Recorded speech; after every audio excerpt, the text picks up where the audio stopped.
And we got the top sports in the Philippines. First on the list ay football. Alam nyo bang bago pa mag 19th century ay nilalaro na ang football dito sa Pinas at na-establish ang Philippine Football Federation noong 1907. Mabilis ding nag-evolve ang larong football o soccer kung tawagin ng mga European at pinangunahan nga ng mga Hispanic Filipino na kalaunan ay naging unang Pinoy at Asian footballers na lumahok sa professional European clubs sa Spain.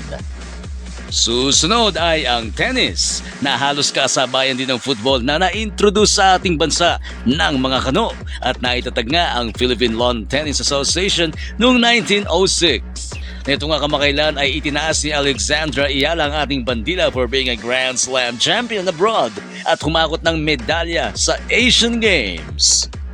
Isa pa sa sikat na laro dito sa Pinas ay ang bilyar na idinala sa atin noon pang kolonyalismo ng mga Espanyol noong 1600s. Makulay ang naging progreso at sinuportahan ng sambayanan mula noon ay hindi na mapigilan ang pag-arangkada at lalo pang nagustuhan ng masa. Isa si Efren Bata Reyes na kinukonsiderang GOAT sa larangan ng bilyar sa buong mundo.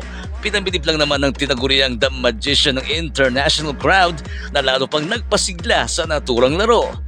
At tabs mo kami, idol! Sunod sa ating listahan ay boxing.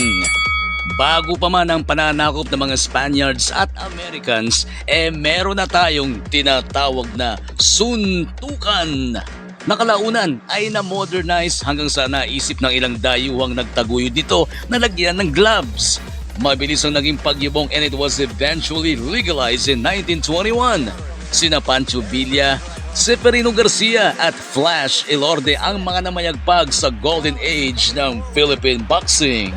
Sa paglipas ng panahon ay bumuhos pa ang sigla sa pagdating ng ating naging pambansang kamao, the fighting senator Manny Pacman Pacquiao. Nirapido ng nirapido, napakindat tuloy ang Mexicano. Kasunod nito ay ang volleyball. It was first introduced in 1910 nang naimbento ng Amerikanong si William Morgan. Una itong nilalaro noon sa mga backyards o tabing dagat. Mintonet ang orihinal na pangalan nitong game na kinagigiliwan ng marami. At alam nyo bang sa Pilipinas na-develop ang fundamentals ng set at spike noong 1916?